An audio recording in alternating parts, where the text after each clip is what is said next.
So hello guys, स्वागत है आप सभी का एग्ज़ाम विथ जीके ऑफिशियल में। आज हम लेकर आए हैं जीके के टॉप 50 प्रश्न। यह आपके सभी एग्ज़ाम जैसे एसएससी, बैंक, रेलवे या कोई भी वनडे एग्ज़ाम हो, सभी के लिए टॉपिक बेहद हेल्पफुल होंगे, क्योंकि इसमें सारे प्रश्न प्रीवियस ईयर क्वेश्चन हैं। सभी आपके एग्ज़ाम में बार बार पूछे जाते हैं, इसलिए यह टॉपिक आपके लिए बेहद हेल्पफुल होंगे। इससे पहले यदि आप हमारे चैनल पर नए हैं तो प्लीज़ चैनल को सब्सक्राइब कर लें, बेल आइकन को प्रेस कर लें, ताकि हमारे द्वारा डाले गए वीडियो का अपडेट आपको मिलते रहें। और साथ ही साथ अपने दोस्तों को बताएं ताकि वो भी इस वीडियो का लाभ ले सके। तो चलिए स्टार्ट करते हैं सेशन। पहला क्वेश्चन है, श्री लिंगराज मंदिर किस शहर में स्थित है? तो वह स्थित है भुवनेश्वर में। ऑप्शन सी इसका सही उत्तर हो जाएगा। Vikram Samvat calendar Gregorian calendar से डैश वर्ष आगे हैं, मतलब कितने वर्ष आगे हैं? तो वह है 56.7 वर्ष आगे है। ऑप्शन सी इसका सही उत्तर हो जाएगा। कौन सा शासक कुतुब मीनार के निकट अलाई मीनार बनवाना चाहता था, लेकिन इसका निर्माण कार्य पूरा नहीं हो सका? तो वह है अलाउद्दीन खिलजी। ऑप्शन ए इसका सही उत्तर हो जाएगा। समन्वयी धर्म दीन इलाही, जिसका अर्थ है ईश्वर का धर्म, की स्थापना किसके द्वारा की गई थी? तो वह किया गया था अकबर के द्वारा। ऑप्शन ए इसका सही उत्तर हो जाएगा। बंगाल का पहला अंग्रेजी कारखाना 1651 में किस नदी के तट पर स्थापित किया गया था? तो वह किया गया था हुगली नदी के तट पर। ऑप्शन सी इसका सही उत्तर हो जाएगा। अस्फुदौला द्वारा निर्मित आसफी इमामबाड़ा कहाँ में स्थित है? तो वह स्थित है लखनऊ में। ऑप्शन डी इसका सही उत्तर हो जाएगा।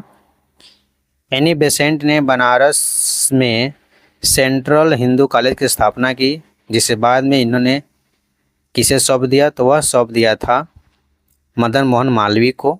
ऑप्शन डी इसका सही उत्तर हो जाएगा। सर विलियम जोन्स द्वारा कलकत्ता में एशियाटिक सोसाइटी का गठन कब किया गया था? तो वह किया गया था 1784 में। ऑप्शन बी इसका सही उत्तर हो जाएगा। निम्नलिखित राष्ट्रवादी नेताओं में से कौन मराठी समाचार पत्र केसरी के संस्थापक और संपादक थे? तो वह थे बाल गंगाधर तिलक। ऑप्शन ए इसका सही उत्तर हो जाएगा। अंग्रेजों ने औपचारिक रूप से वर्ष डैश में अवध राज्य पर कब्जा कर लिया था, तो किस वर्ष में किया था? तो वह किया था 1856 में। ऑप्शन ए इसका सही उत्तर हो जाएगा। 1928 में वल्लभ भाई पटेल ने भू राजस्व वृद्धि के विरोध में गुजरात के डैश तालुका में किसान आंदोलन का नेतृत्व किया था, तो कहाँ पर किया था? तो वह किया था बारदोली। ऑप्शन बी इसका सही उत्तर हो जाएगा। अंग्रेजों ने वर्ष डैश में उड़ीसा के खंडों के साथ शांति समझौते पर हस्ताक्षर किए थे, तो किस सन में किए थे? तो वह सन है आपका 1848 में। ऑप्शन ए इसका सही उत्तर हो जाएगा। ईरान का प्राचीन नाम क्या था? तो ईरान का प्राचीन नाम है फारस। ऑप्शन ए इसका सही उत्तर हो जाएगा। अंगीकृत किए जाने के समय भारतीय संविधान सबसे लंबा संविधान था, जिसमें मूलतः कितने अनुच्छेद थे? तो उस समय थे आपका 395 अनुच्छेद। ऑप्शन डी इसका सही उत्तर हो जाएगा। भारत के संविधान में अर्धसंघीय शासन प्रणाली की विशेषता किस देश के संविधान से ली गई है? तो वह संविधान है आपका कनाडा का। ऑप्शन सी इसका सही उत्तर हो जाएगा। तेलंगाना राज्य निम्नलिखित में से किस राज्य से अलग होकर बना है? तो वह बना है आंध्र प्रदेश से अलग होकर बना है। ऑप्शन सी इसका सही उत्तर हो जाएगा। संघ सूची, राज्य सूची और समवर्ती सूची भारतीय संविधान की किस अनुसूची में शामिल है? तो वह अनुसूची है 7वीं अनुसूची। ऑप्शन बी इसका सही उत्तर हो जाएगा। भारतीय संविधान की निम्न में से किस अनुसूची में 22 भाषाओं का उल्लेख है? तो वह अनुसूची है 8वीं अनुसूची। ऑप्शन सी इसका सही उत्तर हो जाएगा। दोस्तों, सारे क्वेश्चन प्रीवियस ईयर क्वेश्चन है और सारे मोस्ट इम्पॉर्टेंट हैं, क्योंकि आपके एग्ज़ाम में यही क्वेश्चन बार बार रिपीट होते हैं, इसलिए इन सारे क्वेश्चन को एग्ज़ाम से पहले रिवीजन करके ज़रूर जाइएगा। भारतीय संविधान के अनुच्छेदों को कितने भागों में समूहबद्ध किया गया है? तो वह भाग है आपका 22। ऑप्शन 20 का सही उत्तर हो जाएगा। भारतीय संविधान का अनुच्छेद 5 से 11 किससे संबंधित है? तो अनुच्छेद 5 से 11 नागरिकता से संबंधित है। ऑप्शन ए इसका सही उत्तर हो जाएगा। निम्न में से किस संस्थान के पास भारतीय संविधान के अनुसार बंदी प्रत्यक्षीकरण की रिट जारी करने की शक्ति है? तो वह संस्थान है, याद रखिएगा, सर्वोच्च न्यायालय और उच्च न्यायालय। ऑप्शन सी इसका सही उत्तर हो जाएगा। समाज के आर्थिक रूप से कमजोर वर्गों, विशेषकर अनुसूचित जनजातियों के शिक्षण एवं आर्थिक हितों का संवर्धन निम्न में से किसके अंतर्गत आता है? तो वह है आपका राज्य की नीति निर्देशक तत्व। ऑप्शन सी इसका सही उत्तर हो जाएगा। भारतीय संविधान का भाग 4A किससे संबंधित है? तो वह है मौलिक कर्तव्य से। ऑप्शन ए इसका सही उत्तर हो जाएगा। भारतीय संविधान का कौन सा अनुच्छेद राष्ट्रपति के सदनों में अभिभाषण के और उन्हें संदेश भेजने के अधिकार से संबंधित है? तो वह है अनुच्छेद 86। ऑप्शन बी इसका सही उत्तर हो जाएगा। भारतीय संविधान का कौन सा भाग पंचायतों से संबंधित है? तो वह भाग है 9। ऑप्शन सी इसका सही उत्तर हो जाएगा। इस ब्रह्मांड में मौजूद प्रत्येक वस्तु जो पदार्थ से निर्मित हैं, उसे वैज्ञानिकों ने क्या नाम दिया है? तो उसे नाम दिया गया है द्रव्य। ऑप्शन डी इसका सही उत्तर हो जाएगा। सूर्य और उसके चारों ओर चक्कर लगाने वाले खगोलीय पिंडों को क्या कहा जाता है? तो उसे सौर मंडल कहा जाता है। ऑप्शन बी इसका सही उत्तर हो जाएगा। सूर्य अन्य तारों की ऊर्जा का स्रोत क्या है? तो ऊर्जा का स्रोत है नाभिकीय संलयन। ऑप्शन बी इसका सही उत्तर हो जाएगा। वजन के अनुसार भूपर्पट्टी में ऑक्सीजन का लगभग प्रतिशत कितना है? तो वह है 46.6%। ऑप्शन डी इसका सही उत्तर हो जाएगा। पृथ्वी का बाह्यतम हिस्सा कौन सा है? तो वह है क्रस्ट। ऑप्शन ए इसका सही उत्तर हो जाएगा। भू मध्य रेखा पर सूर्य की किरणें सीधी पड़ती है तो कब पड़ती है? तो वह पड़ती है वर्ष में 2 बार। ऑप्शन डी इसका सही उत्तर हो जाएगा। पेडोलॉजी के लिए किस शब्द का उपयोग किया जाता है?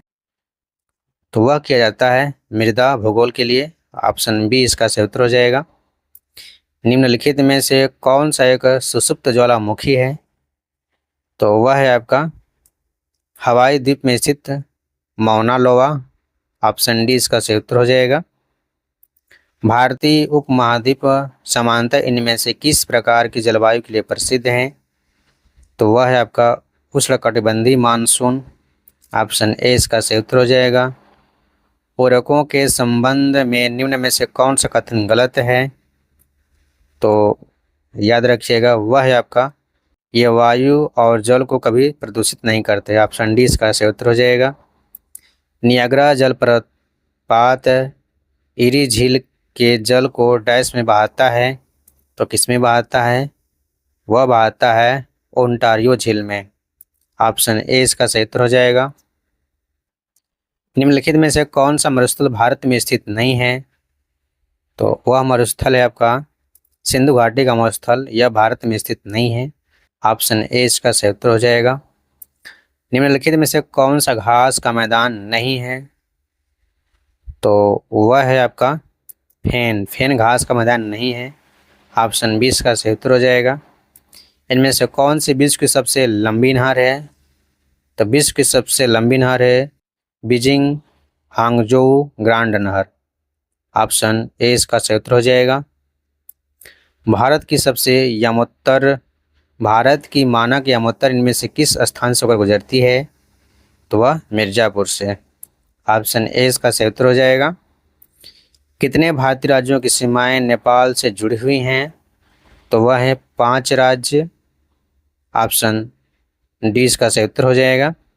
माउंट आबू हिल स्टेशन निम्नलिखित में से किस पर्वत श्रेणी में स्थित है? तो वह स्थित है अरावली पर्वत श्रेणी में। ऑप्शन डी इसका सही उत्तर हो जाएगा। रोहतांग दर्रा निम्न में से किस स्थान में स्थित है? तो रोहतांग दर्रा हिमाचल प्रदेश में स्थित है। ऑप्शन ए इसका सही उत्तर हो जाएगा। तैरते हुए द्वीप फुमडी निम्न में से किस झील की अनूठी विशेषता है?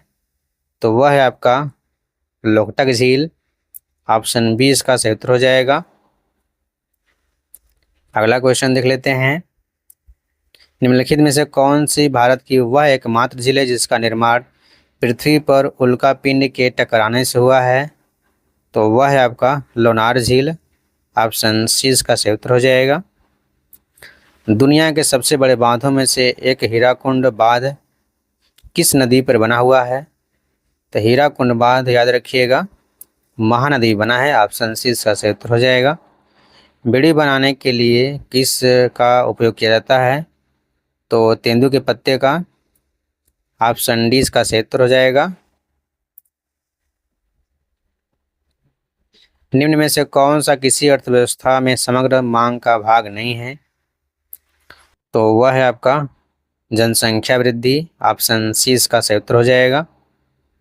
आर्थिक लाभ कमाने के लिए वस्तुओं या सेवाओं के उत्पादन में उपयोग किए जाने वाले इनपुट को डैश ग्रुप में जाना जाता है? तो याद रखिएगा वह है आपका उत्पादन के घटक के रूप में जाना जाता है। ऑप्शन ए इसका सही उत्तर हो जाएगा। डैश को चर इनपुट के प्रति इकाई आउटपुट के रूप में परिभाषित किया जाता है। तो किसको करते हैं? तो वह है याद रखिएगा औसत उत्पाद को चर इनपुट के प्रति इकाई आउटपुट के रूप में परिभाषित किया जाता है, यानी कि ऑप्शन सी इसका सही उत्तर हो जाएगा। स्वतंत्रता की पूर्व संध्या पर भारतीय अर्थव्यवस्था कैसी थी? तो वह थी अल्प विकसित और रुद्ध थी। ऑप्शन ए इसका सही उत्तर हो जाएगा। अर्थव्यवस्था के आकार के लिए सर्वाधिक प्रयुक्त माप कौन सा है? तो वह है सकल घरेलू उत्पाद। ऑप्शन डी इसका सही उत्तर हो जाएगा। वह कौन सी प्राप्ति है जिनका दावा सरकार से नहीं किया जा सकता? तो वह है आपका राजस्व प्राप्ति। ऑप्शन डी इसका सही उत्तर हो जाएगा। मानव विकास सूचकांक के स्वास्थ्य घटक को डैश द्वारा मापा जाता है? तो वह मापा जाता है जन्म के समय जीवन प्रत्याशा से। ठीक है, मानव विकास सूचकांक के स्वास्थ्य घटक को जन्म के समय जीवन प्रत्याशा के द्वारा मापा जाता है। सूरजकुंड मेला, जिसे अंतर्राष्ट्रीय शिल्प मेला भी कहा जाता है, कहाँ पे आयोजित होता है? तो वह होता है आपका हरियाणा में। ऑप्शन ए इसका सही उत्तर हो जाएगा। पंडित बिरजू महाराज निम्न में से किस नृत्य शैली से संबंधित हैं? तो पंडित बिरजू महाराज कथक से संबंधित हैं। ऑप्शन सी इसका सही उत्तर हो जाएगा। निम्नलिखित में से किसने 1947 में भारत की स्वतंत्रता के अवसर पर लाल किले पर शहनाई वादन किया था?